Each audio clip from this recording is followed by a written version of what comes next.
like when you're walking around and you see your picture on like T-shirts and coffee mugs and things like that?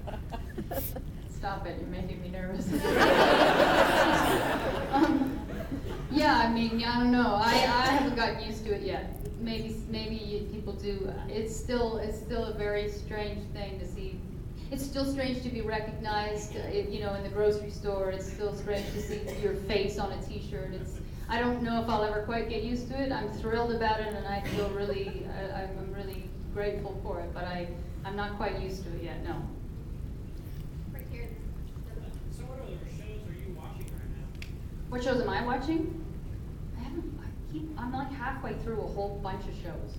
Like I haven't finished Breaking Bad. I know. I hear you. Spoiler alert. And I haven't finished Nurse Jackie, which I'm kind of halfway. I keep getting halfway through stuff, and then I don't know what happens. But that's kind of. There's so many. Everybody keeps suggesting shows to me that I should watch. Do you have any? Orphan Black. Oh yeah, totally.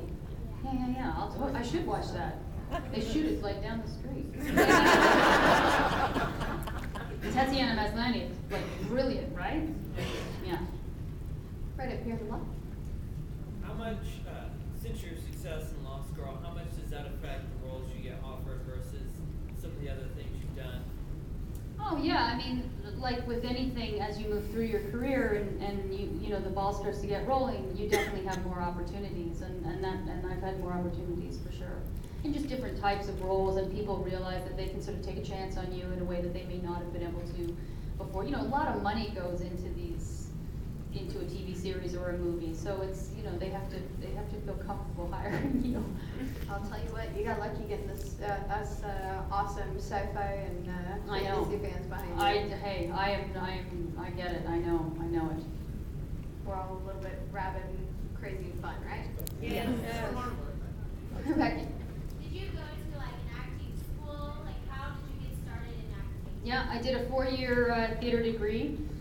So it was a program in Toronto where they chose 16 of us to go through the program, and then we did that for 4 years. So I got a BFA and then started working fairly soon after. Let's see, some hands over here. You need to check.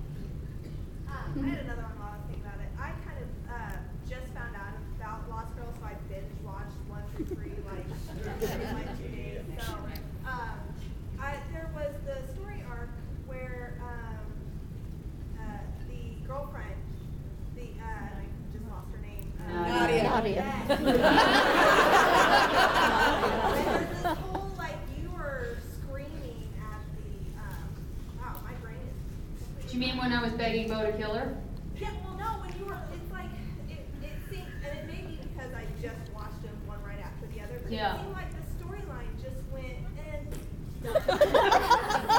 like, you struggled for like 5 years to get her to wake up and to find the research. She was gonna kill us all, though. I had to make a quick decision. Was it the writer's choice to hey, I'm just gonna wake her up so that she can become this person to kill everybody, or was it like, because they wanted you to be more with Bo instead? I mean, it's like. I don't know. It's a good question. It's a question for the writers probably. I can't speak to it, but. Okay, then more of how do you feel about, hey, my girlfriend's awake and now she's trying to kill us? That was very upsetting. When your significant other goes homicidal, it puts a damper on sort of trust. Were you okay with the fact that they just kind of let that story? Yeah, I mean, I think that it would have been more interesting for them to explore it, definitely. Sometimes in retrospect, you have an idea and it sometimes doesn't quite go how you thought. Again, like it's definitely a writer question. I can't really speak to the choices they made and why they made them because I just don't know.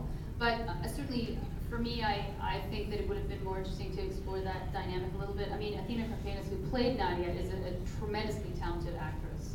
And so having her around longer would always be a good thing. Like she's gone on to do wonderful things, so she's great. But I hear that, and it was a comment that I think came up a lot. Like, that's not the only time I've heard that comment, so it certainly has resonated with people that that happened, for sure. Up here in the front. So have you asked the writers if they can do just the lab coat? I'm sure it'll happen. Okay. I'm sure it'll happen before we bow out. If not, I'll just finally come to a con and do it. We haven't actually said anything and people know what we're talking about. I keep seeing a hand back in the back this way somewhere. Right there, there we go. Okay. That's Eric, everybody, my new friend. Hey, Eric. Hi, Eric.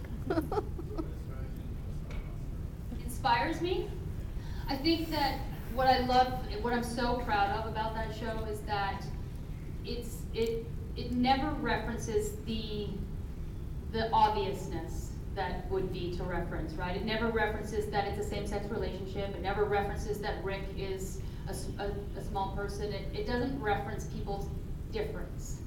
And I think what's resonated with people is that, you know, it's okay to just be whatever you are and whoever you are and look like however you look and love whoever you love. And we kind of don't ever talk about it. And I love that it's never beaten over the head. We just are what we are. And I think that I think every person in the world can connect to that, you know, because I think we've all felt different at one point or another. And I love that.